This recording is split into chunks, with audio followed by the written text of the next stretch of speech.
Il senso religioso o l'esperienza religiosa è innanzitutto un fatto, un fenomeno obiettivo, un fatto reale, non è un'idea. Innanzitutto non è un modo di sentire. Non solo si tratta di un fatto, di un avvenimento, ma del fatto più imponente e più inestirpabile della storia dell'uomo. Più imponente, più vasto, che neanche il fenomeno dell'amore dell'uomo e della donna, che neanche il fenomeno del rapporto tra genitori e figli. Perché il senso religioso è un avvenimento che pone, che afferma o che ricerca l'orizzonte entro il quale acquisti senso anche il rapporto tra l'uomo e la donna, anche il rapporto tra genitori e figli. Perciò è più vasto, perfino di quelli.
Il senso religioso o l'esperienza religiosa è innanzitutto un fatto, un fenomeno obiettivo, un fatto reale, non è un'idea. Innanzitutto non è un modo di sentire. Non solo si tratta di un fatto, di un avvenimento, ma del fatto più imponente e più inestirpabile della storia dell'uomo. Più imponente, più vasto, che neanche il fenomeno dell'amore dell'uomo e della donna, che neanche il fenomeno del rapporto tra genitori e figli. Perché il senso religioso è un avvenimento che pone, che afferma o che ricerca l'orizzonte entro il quale acquisti senso anche il rapporto tra l'uomo e la donna, anche il rapporto tra genitori e figli. Perciò è più vasto, perfino di quelli.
La civiltà dell'amore, fratelli e sorelle, costruite senza stancarvi mai questa civiltà.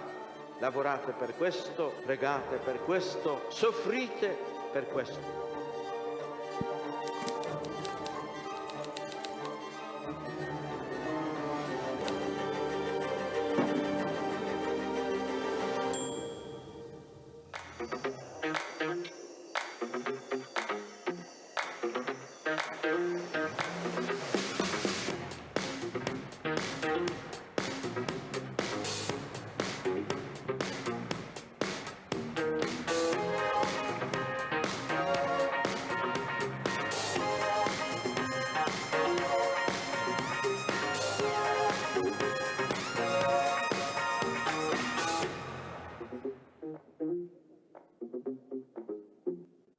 Buon pomeriggio.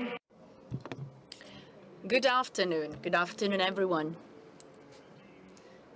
And welcome.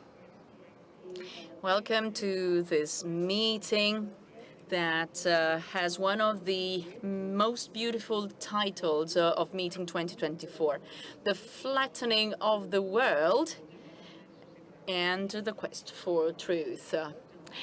It wasn't written by me, but it's so beautiful, and we need to fill it with beautiful contents. But I think it will be quite easy considering the two eminent guests that are here with us today. And let me introduce them immediately, even though they are quite well known here at the meeting. On my right-hand side, Professor Olivier Roy, Professor of Political Sciences at the European Institute of Fiesole, Director of ReligioWest. In the past, many of you may have heard him speaking here at the meeting about the Eastern countries, and he wrote many books on that, like ISIS Generation, The Holy Ignorance, and another book which is about to be published that is called The Flattening of the World, which is part of our title too. On the left, another friend that you already know, Father Adrien Candiard.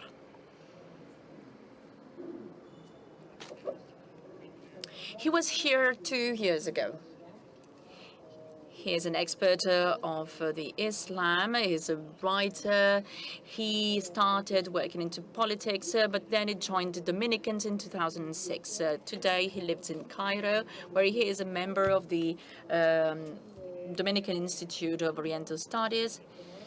And he is also one of the most widely written authors on these topics in Europe. He wrote a book. The title is La speranza non è ottimismo. And there is another book that is about to be published, which in French, goes Quelques mots avant l'apocalypse. So let's get into the heart of today's topic. If we go back in time and we think of the debates here at the meeting in the 1990s, we'll discover how much, anticipation, how much awaiting there was for a world that was flattened, but flat was perceived in a positive sense because that world, was at the end of the Cold War and was finally allowing freedom of movement, freedom for all the people and goods, thanks to globalization. And it seemed to promise very innovative spaces. And in particular, in Europe, it was the time of enthusiasm for the construction of the European Union and the European community. There were the first passport-free trips, the first Erasmus programs for students, and so it was very exciting. Then the development of the internet, the spread of computers and mobile phones, everything seems to contribute to bringing us closer together. And then the new century began. The new century we are talking about today. There have been many technological advances, but also wars, terrorist attacks, economic crisis, and even a global pandemic. The digital revolution allowed us to take giant leaps forward, and it is still allowing us to. But it has also created an important polarization and grudge at a global level, in the global communication. It has divided us more than uniting us, especially if we think of what we used to think in the 90s. And now we find ourselves with a flattened world, which is quite different from what we imagined with globalization. And this flattening really strains any identity where, we prefer to erase instead of understanding or healing, changing what in history or literature was perceived as biased, and where the desire to include everyone actually risks creating new exclusions or new ideologies. It is a word that is flattened on the desires and supposed rights of the individual, where we struggle to find a common narrative of what it means to be a community and what the common good is, after all. And now let me start with a question to Professor Ra to ask him, when we generally talk about this scenario, we tend to, talk about cultural wars, especially us journalists. But in your latest book, The Flattening of the World, you somehow reject the concept of cultural values, conflict of values. And, the current crisis seems to be reduced to a system which is decontextualized and where there are conflicts of identity. And, even our emotions are given only with the emoji, which are a symbol of this area. And you say, I can no longer take anything for granted in a discussion. I always have to put a smiley face in order to avoid being misunderstood. So can you explain what you mean by flattening of the world, and to what extent social media have contributed to creating this?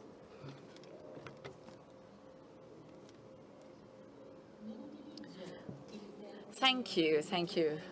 Well, I don't use the word culture war because I think that it is the concept of culture that is in question here. The flattening of the world is, first of all, a new communication system which allows us to avoid, referring to a given culture. Let me give some examples.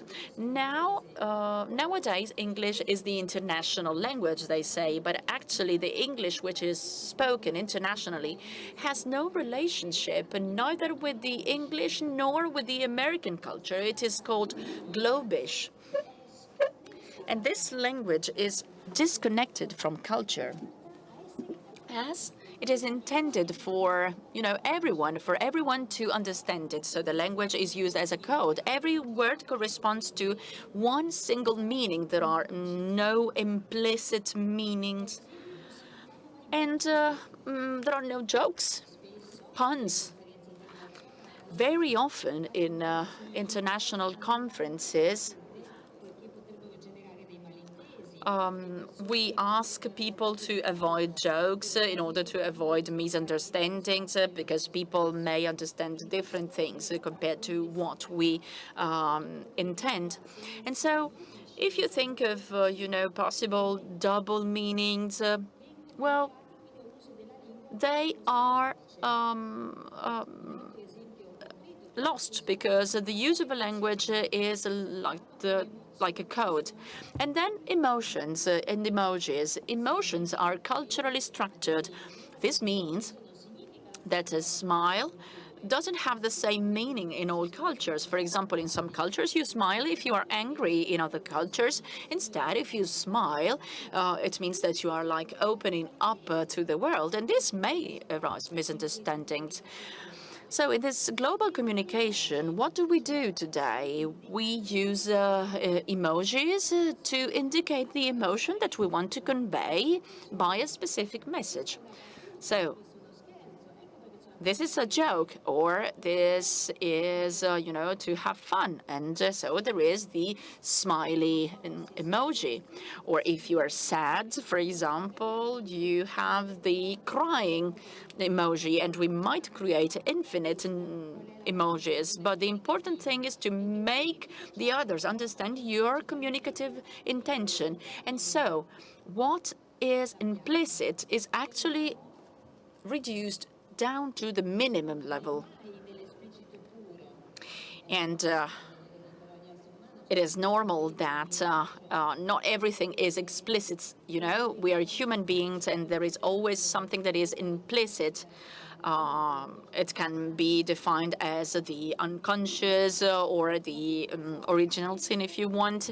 But this is like destined to disappear today. And if you think of the manifestations of a desire, for example, there are some code of conducts, sexual code of conducts, because you have to say explicitly what you want to do in order to obtain the other's consent. So I'm not criticizing the principle which is at the basis, but what I want to say is that all human behaviors tend to be based on a general codification and generalized one, and this means that there is a flattening and that everything is impoverished. Relationships seem to become more peaceful because there is no violence, but actually violence doesn't disappear. It just appears somewhere else outside the code. And the rules for, the sexual behavior and sexual conduct that we teach children at school do not stop rapes or sexual violence because, culture tends to eliminate violence, but by doing this, violence is expressed even more brutally. And then the second point is connected to the fact that, we need to explain constantly what we mean. And this makes individual to be connected with simple markers that are, for example, gender or just what they like or not. And so there is a virtual communication space where there are virtual communities.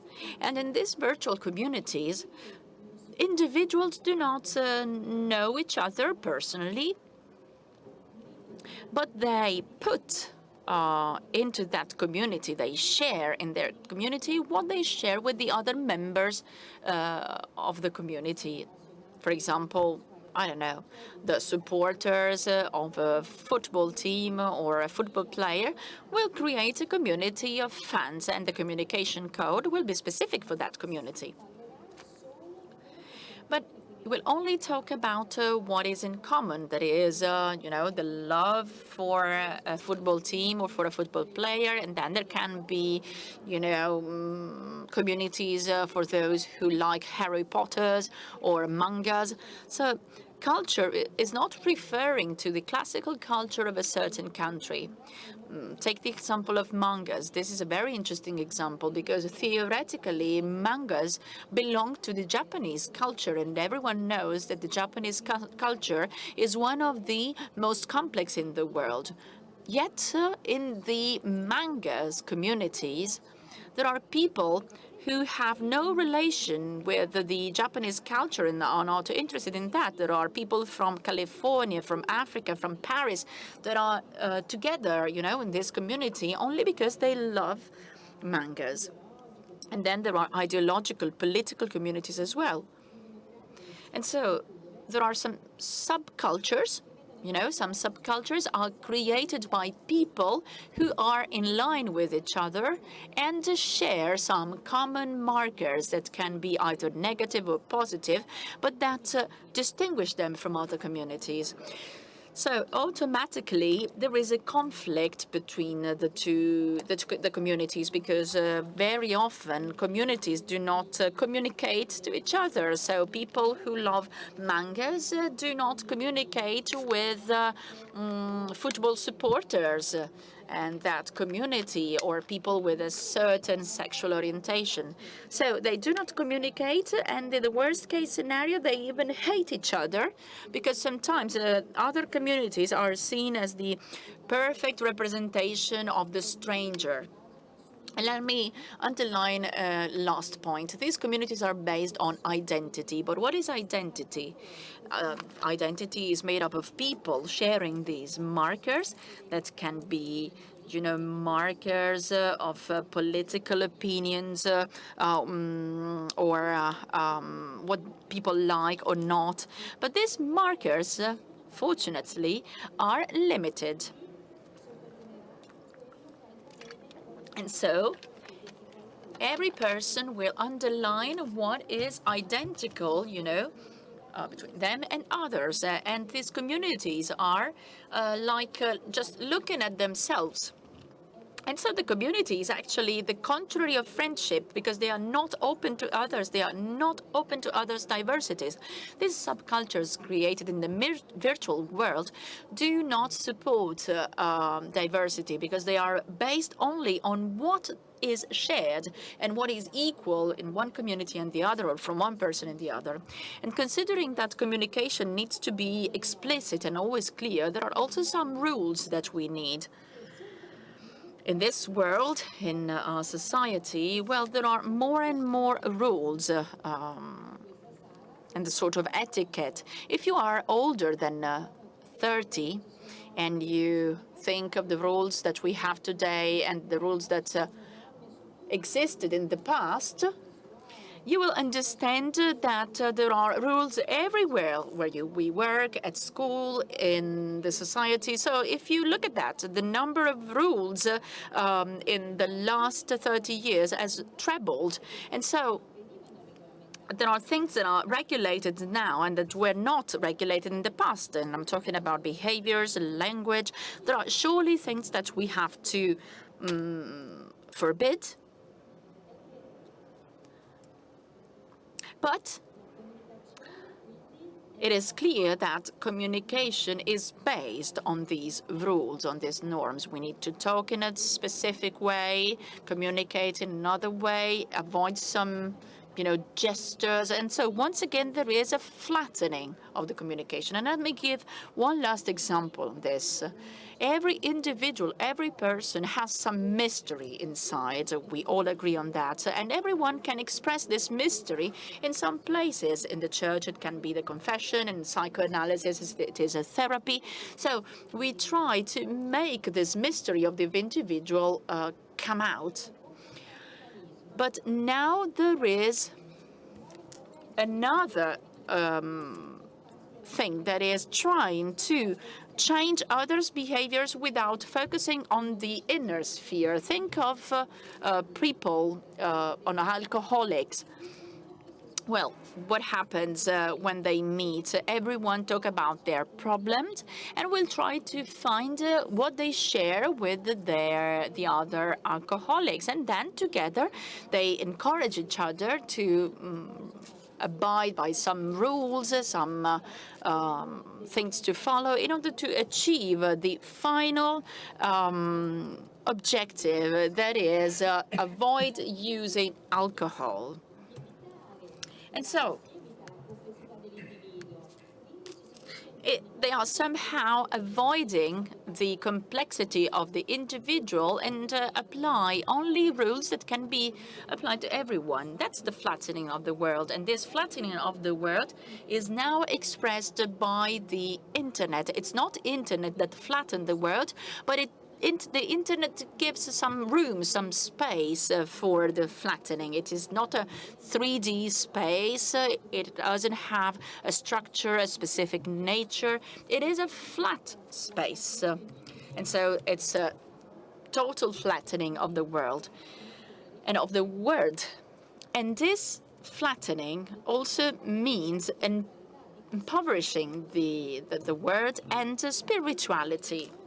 And so the crisis of religious people is closely related to this flattening of the world. Thank you.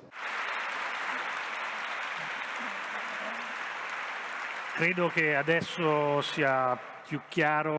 I think that it is now clearer what it means when we talk about flattening of the world, you know. I think that Professor Roy, in this discussion, in this debate, took us really to the heart of the topic. So the person, the individual, is at the heart of the issue with the internet, you know, that's complicated a little bit things. Now, let me ask a question to Father Candiard. When you took part in the meeting, the title was "The Courage to Say I." But if we consider what Professor Ra said and the narcissist culture that is against friendship, well, in this meeting, instead, we are talking about friendship. And so in this scenario of flattening, this flattening word, how can we propose a Christian identity and a Christian message without raising accusation of being biased, and with how can we say I without creating an immediate reaction from the other? So you often talk to disoriented Christians and seek dialogues. How do you approach such a flattened word? I'm sorry, because now you are not listening to the wonderful voice of the translator, but only me speaking this very rusty Italian. I will make lots of grammar mistakes. But, you know, we will say that they are all due to the lack of sleep because I spent a night at the airport. So Professor Ra has just used the word identity that you also used in a more positive way, talking about a Christian proposal, a Christian identity to propose. But if we focus on this importance given to identities, well, it is a consequence of this flattened world, where culture gets weaker and where the markers of personal identity remain.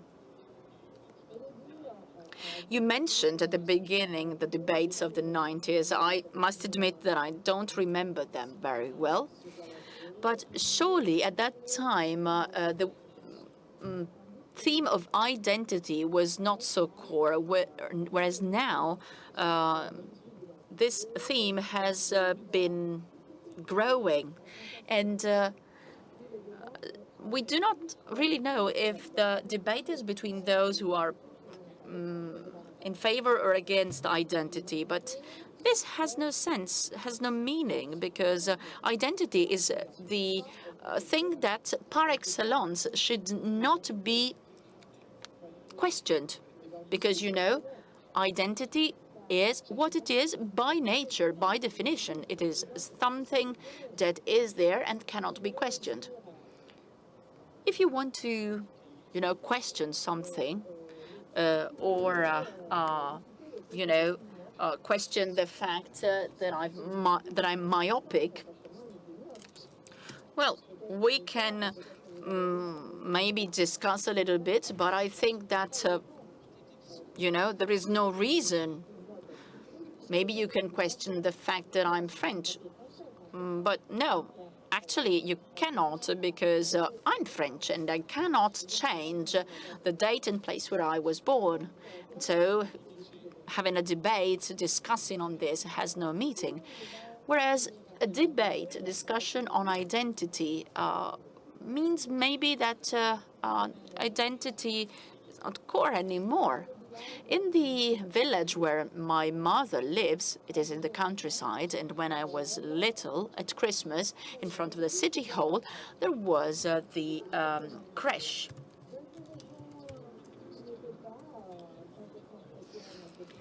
And, you know, it was a tradition of that time. But then France has become more and more secular, and so in the 90s they started to question the presence of these Christmas cribs. There were, you know, defenders, there were those who supported, but at some point the debate was not identity anymore, it was just a reason for discussion. What we are cannot be questioned. And with you today, I'd like to focus on a simple distinction, but it is a distinction that we do not often make. It is a distinction between identity and idea, or identity and opinion. 5 minutes ago, you asked me if it was possible in such a polarized world to propose a Christian identity and a Christian faith, a Christian message. For sure, we have to propose a Christian message and a Christian faith. But how can we propose a Christian identity? What's difficult in religions is that every religion has two components, because religion is an identity received very often from the parents, from the culture, so something normal that you know, is part of culture. For example, in Egypt, where I live, it is normal to be religious. There are no people who do not recognize any religion. They even mark, you know, the religion on the identity document. This is part of the community to which they belong. And this identity should not be questioned. And actually, in public debate,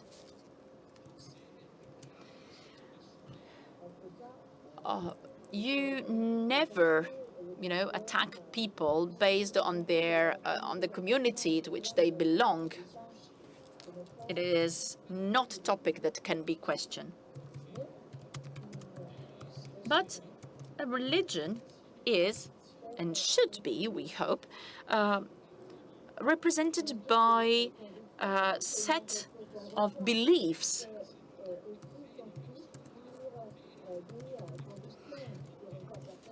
It is, you know, something with a content, with personal convictions and beliefs.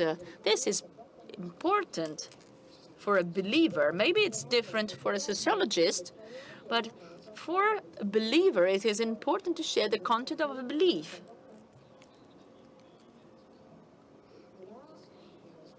And this is not at the level of identity. This must be questioned. It is clear that it is right to ask for respecting people at a European level. This is done by the European debate. But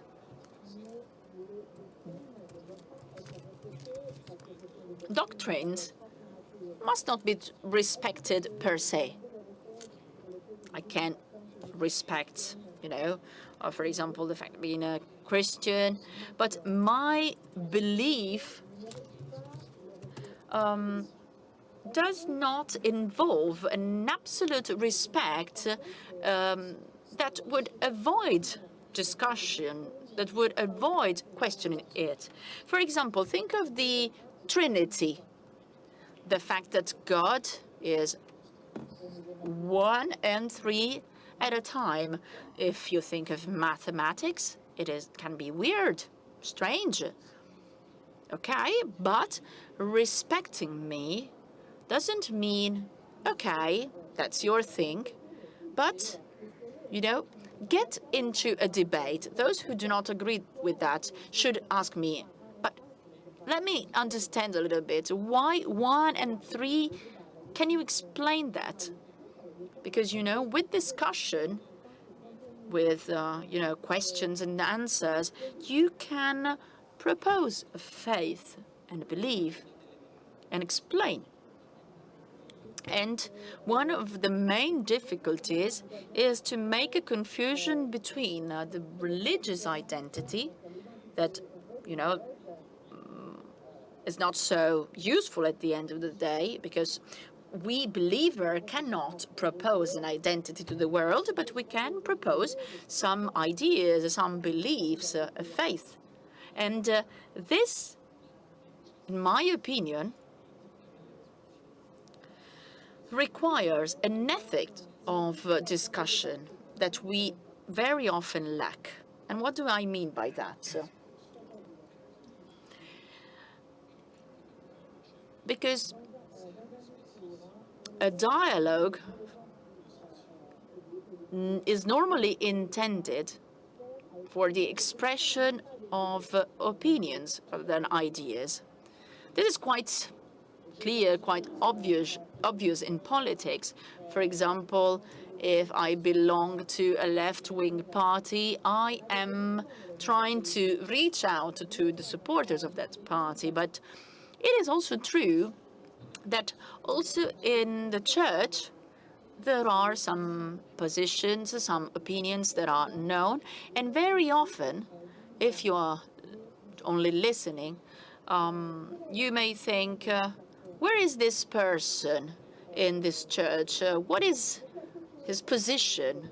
And so when you try to find a position, to give a position to a person, you're not actually listening to ideas and to a dialogue. We're just talking about things, about positions that pre-existed.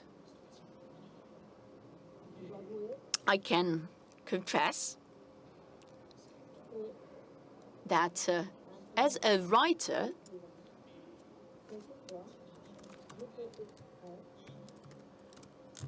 I do it on purpose, not to, be limited to a specific context, because otherwise those who read my books would immediately think that I am the representative of a certain flag, of a certain idea, and would not listen. So I think that we really need to find some truth in this flattened world. And in order to do that, we need to listen and to express more ideas and fewer stances, fewer opinions.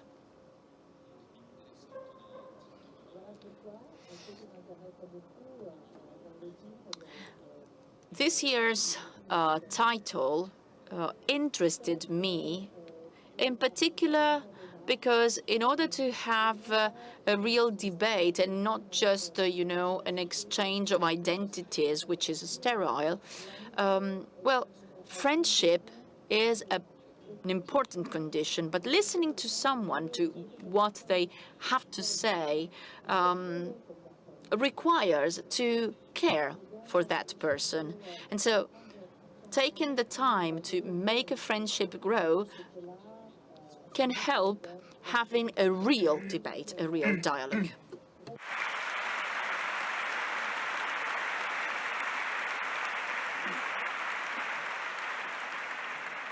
No, grazie.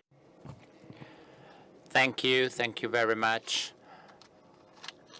And I'd like now to go back to Professor Roy and talk about the second part of our title. So we talked about the flattening of the world, so the quest for truth. If in a flattened world we want to create more truth, we need more ideas and less positions, as Father Candiard was saying. So for sure, one of the challenges that we are facing in this period in a flattened world when dealing with the topic of truth is the fact that it's very complex and challenging not only to find a shared truth, because it's almost impossible to do that, but also a way of expressing that concerning the method about how to achieve some kind of truth on which we can develop a dialogue. So I'm thinking, for example, to what happened during the COVID pandemic, where it was impossible to find a shared truth, but not even we were able to face the scientific method or other topics, and how we were divided concerning this topic. And the same is often happening concerning the Ukrainian war. So why in a flattened world is more and more complex to make this path, this quest for a method, a truth that can put us together?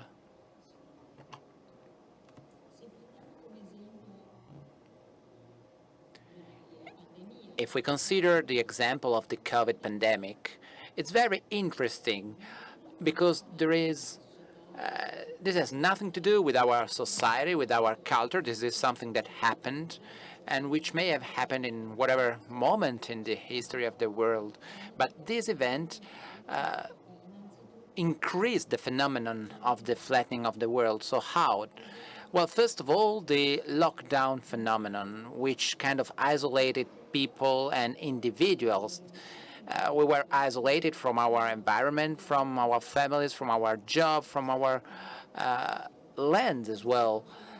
So people were isolated. But there was internet, there was Facebook, there were the websites, there were debates online. So the lockdown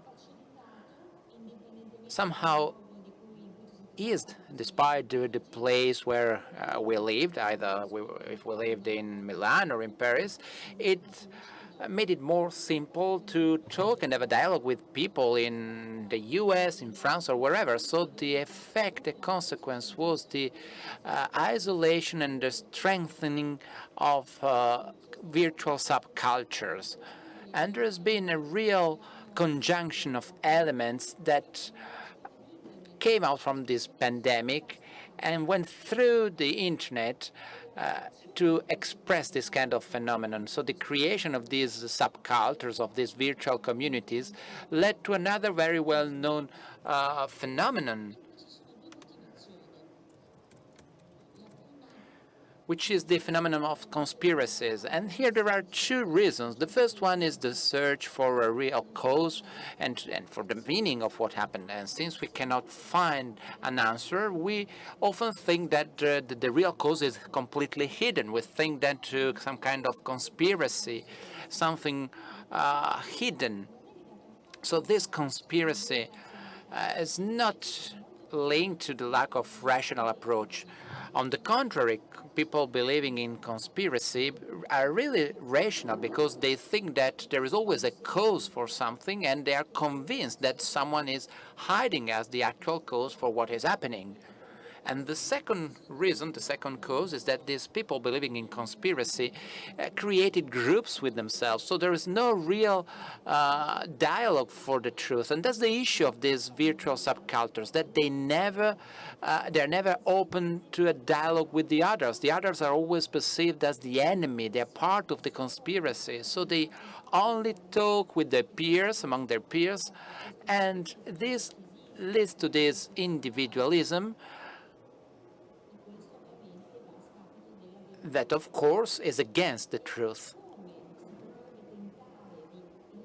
So how can we try to get back and find a way to actually focus on the actual truth, to create a place which can develop a social relationship, because the social relationship is what is basically disappearing. It may be very complex, very different points of view. So within the family, in the job, in the place where we live, the most important thing would be to have a debate and to have a discussion with the people living in our own environment, because today we have such a distance, such a gap, which is becoming bigger and bigger. We no longer talk with the people living in our area. We always talk with someone living in a virtual space. And let me make another very tangible example.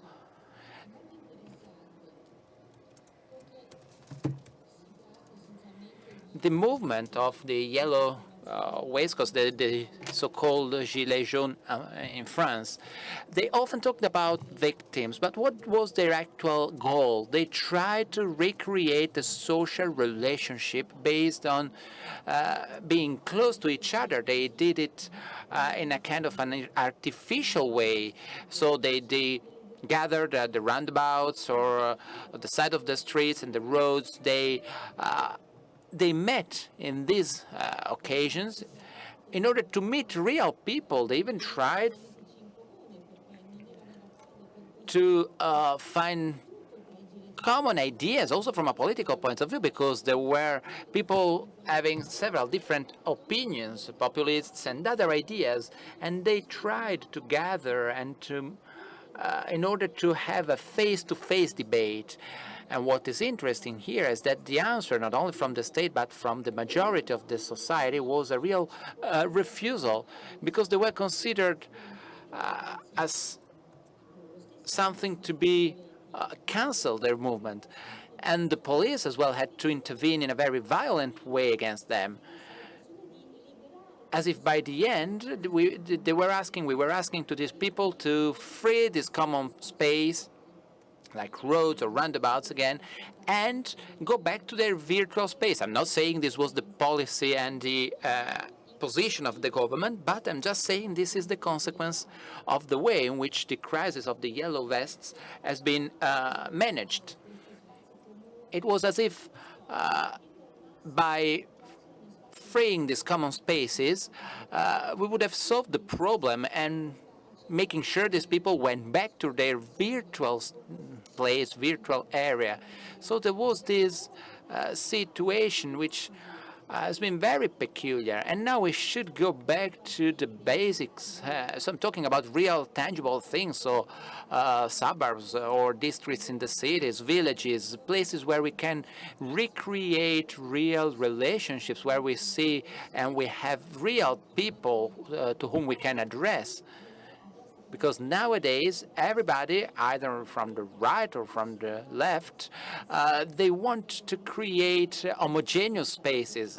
So from amongst the populists, there is the idea of national identity. So they want to stay among themselves, so all people loving the same food, for example, either if it is the baguette or the pizza.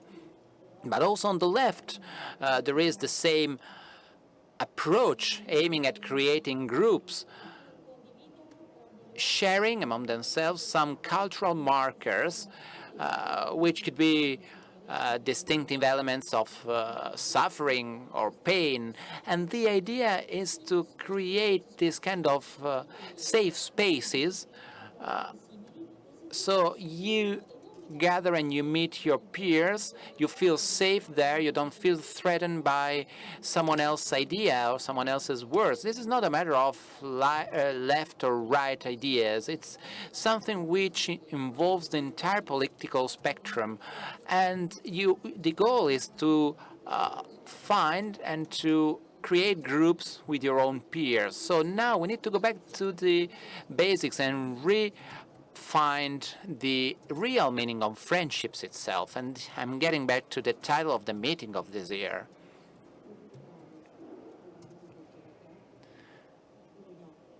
Very shortly, the scenario that you are sharing with us is kind of pessimistic. For sure, it's very real, but do you see for the future the space for some kind of improvement, this recovery of spaces and friendship? Do you think this will happen, or do you think that things will get worse?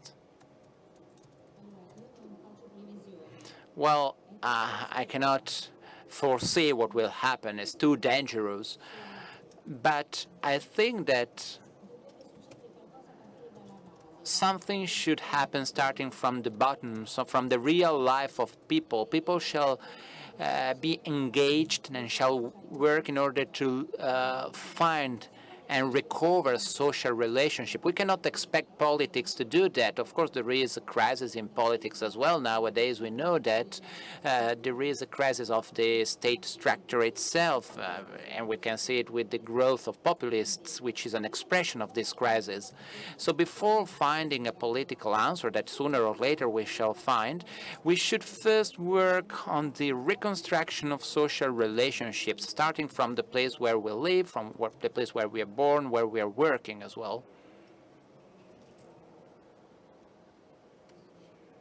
Well, getting back to this scenario and asking to Father Candiard, some of the aspects of the scenario that Professor Roy has been describing can be found as well in the very last book that you wrote. You mentioned the apocalypse. Oh, sorry.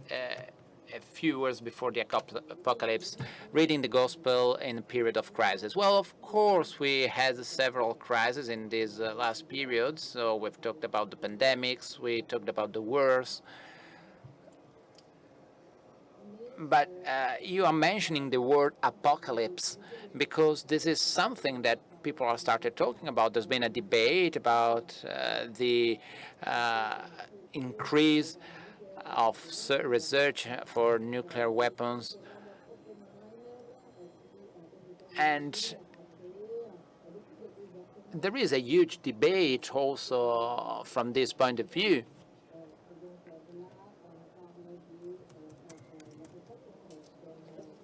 There are people talking about atomic bombs, and people are trying to connect this with what the gospel describes as the apocalypse. The same artificial intelligence has a huge potential, but there are people concerned about that as well, and the potential it may have in a negative, from a negative point of view. So in a period like this, period in which we are living, we're looking for new reasons for faith and hope. Well, of course, the word apocalypse is very challenging and difficult to be accepted, but where can we find the hope within this scenario? Well, the word apocalypse can be very frightening because for several reasons. Because within this context of a fragmented world, as has been described, it can be kind of a temptation for Christians to develop, to focus on the idea of the world based on fear or on other negative feelings based on what the Bible tells us as well. So you see what it's happening there. These are all signs to be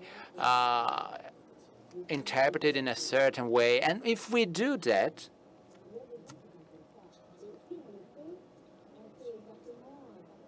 we become part of this fragmentation which has been described. Each one who speaks and talks with his own language, which cannot be understood by anyone else, because each one of us has his own points of view, its references, which are meaningless for the others. So who can understand the sign of the beast, apart from those that are familiar with the Apocalypse book, maybe? And if we do that, as Christians, we are completely useless.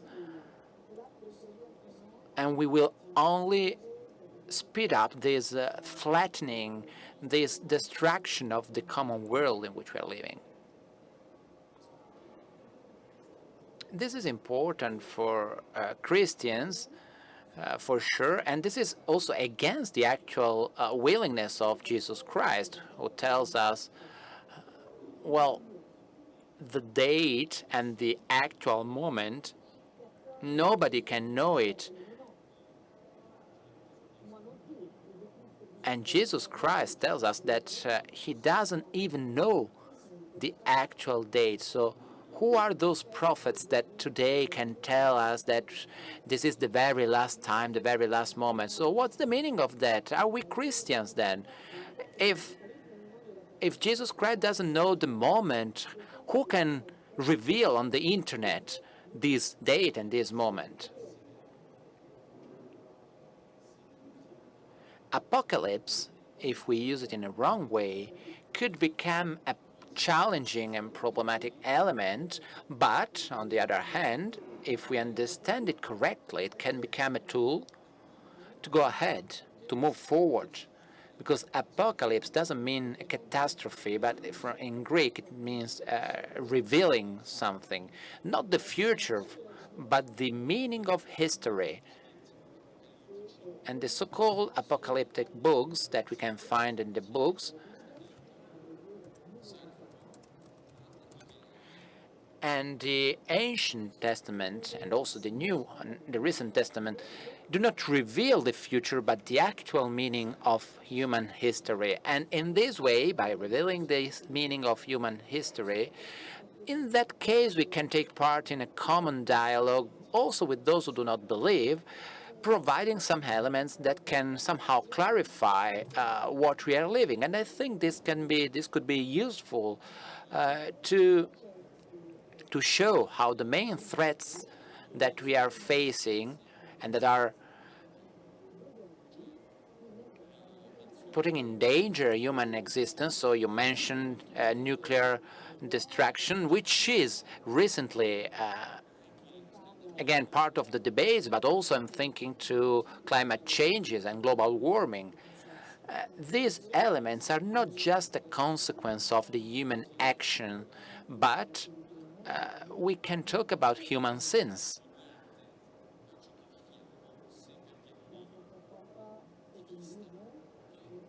So we need to focus on the fact that climate changes are mainly due to the human willingness to own more things, to consume more things. So we are talking about very traditional and classic sin here. And on the other hand, nuclear destruction represents a risk which is only the peak of our willingness to command and to mutually destroy our world. And in my opinion,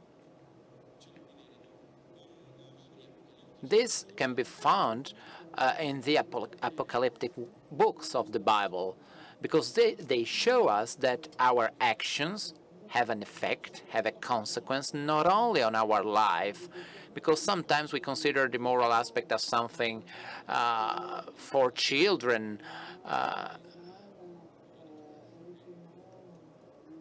which is not actually the case, because we know that sins are something dangerous, negative, which have consequences which go beyond our spiritual life. We are talking about human history. And sin, the sin, which is a category that we no longer use, can actually, in my opinion, explain many different things on our history. And we should involve that on the common dialogue, because on the common debate, because in my opinion, this is not something which is revealed only for us. This is something which should be shared.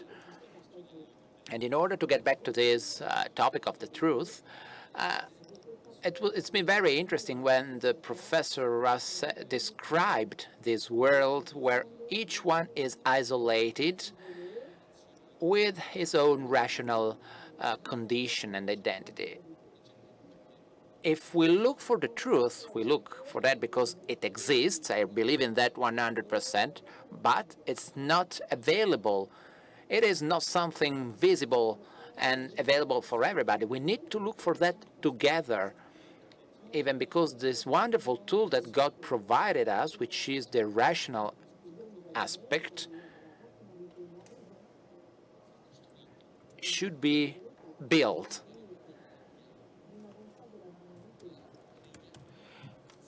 We don't have the rationality. We create it together. If I'm convinced to be right, completely right, I'm crazy, because only crazy people are convinced to be on the right. You know the story of the crazy man driving on the road, and he listens, he hears at the radio, be careful, because there is a crazy man, a crazy person driving on the wrong direction, and he's the only one going in that direction. So the rationality, when you are the only one creating it, when you are alone with your own rationality, you can create, at best, something coherent, but with a very partial and limited vision of the world. And this allows us actually to create a more interesting rationality when we open a dialogue with the rationality of someone else, and together we can try to understand, because each one of us has his own coherence, and it's not always in agreement with the others. So we need to create something which goes beyond a real grammar of dialogues, a real grammar of the quest for truth. And in my opinion, this is something very important, because we create rationality if we are with other people, more than one person then. I can see that in my context in Cairo, where I'm engaged in the interreligious dialogue. So we have dialogues and debates with different religions. We talk to each other, and we try to understand why we're not saying the same things, despite having on our backs centuries of philosophies and lots of ideas which are very, very rational.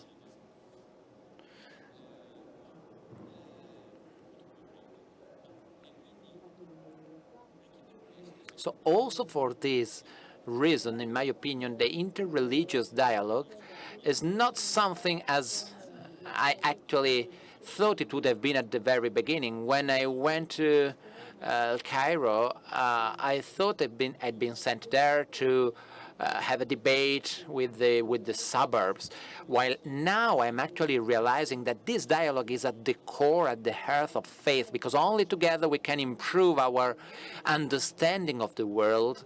We can improve this wonderful tool that we have, which is rationality, but only doing that together with a dialogue that we hope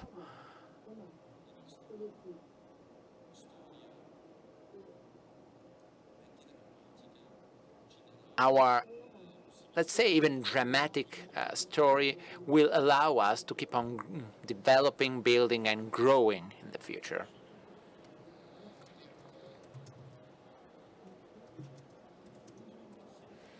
Just a very last remark, and then we will conclude our debate. Well, alone we will not go anywhere, as the professor was saying. Dialogue is fundamental. There is a further step to be done, which is friendship. Well, inextinguishable friendship is the title of the meeting. What can you add? What does this add to the scenario that you have been describing? Well, dialogue and debates and rationality, we are talking about abstract words, because dialogue can exist only if there are real people. A dialogue cannot exist between church and Islam. Often people ask me, can we have a dialogue with Islam? No. I answer no. And they say, why? Well, because we can have a dialogue with Muslim people, with people. We can have a dialogue only with people, people that we know, people that we get to know, people that for which we start caring. So friendship, in my opinion, is the key element which allow us to go beyond this dramatic situation in our history in order to start from the very bottom to create and develop something together. Grazie.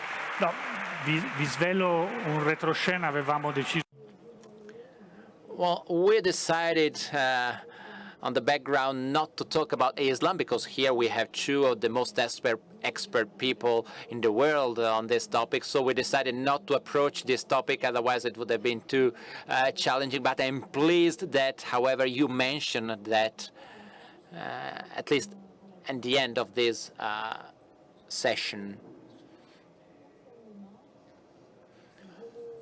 What I personally learned from this debate is the wonderful aspect of a dialogue in a world which is more and more isolating us, and within this isolation is creating this very dangerous flattening.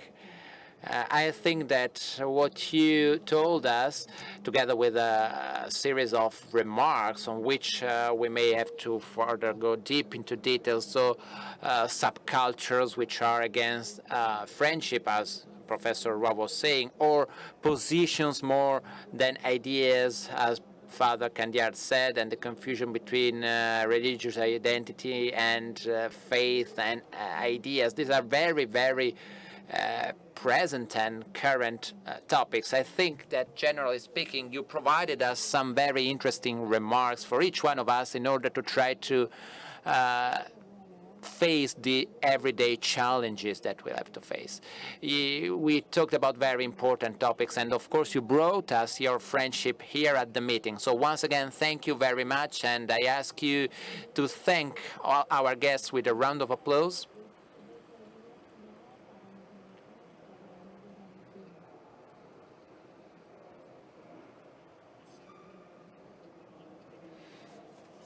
And a round of applause also for the Italian language of our guest.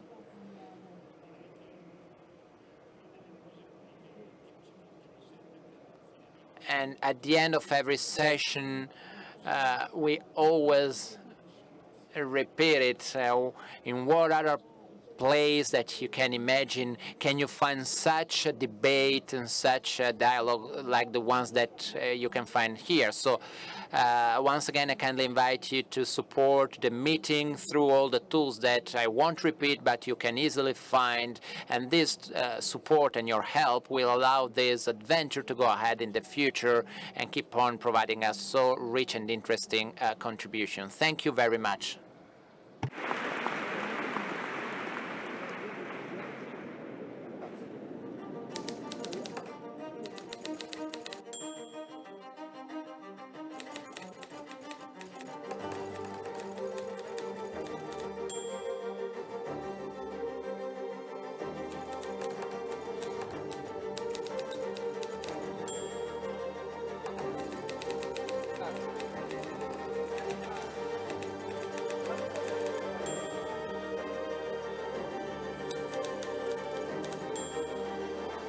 La civiltà dell'amore, fratelli e sorelle, costruite senza stancarvi mai questa civiltà.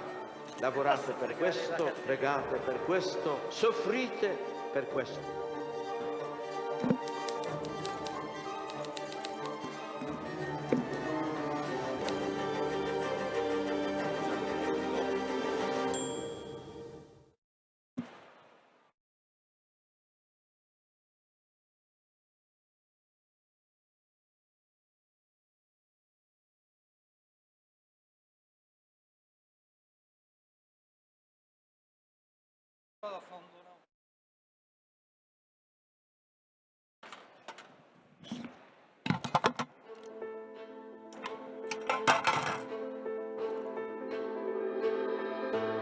Il senso religioso o l'esperienza religiosa è innanzitutto un fatto,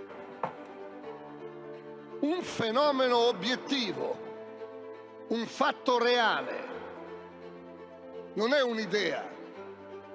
Innanzitutto non è un modo di sentire. Non solo si tratta di un fatto, di un avvenimento, ma del fatto più imponente e più inestirpabile della storia dell'uomo. Più imponente, più vasto, che neanche il fenomeno dell'amore dell'uomo e della donna, che neanche il fenomeno del rapporto tra genitori e figli. Perché il senso religioso è un avvenimento che pone, che afferma o che ricerca l'orizzonte entro il quale acquisti senso anche il rapporto tra l'uomo e la donna, anche il rapporto tra genitori e figli. Perciò è più vasto, perfino di quelli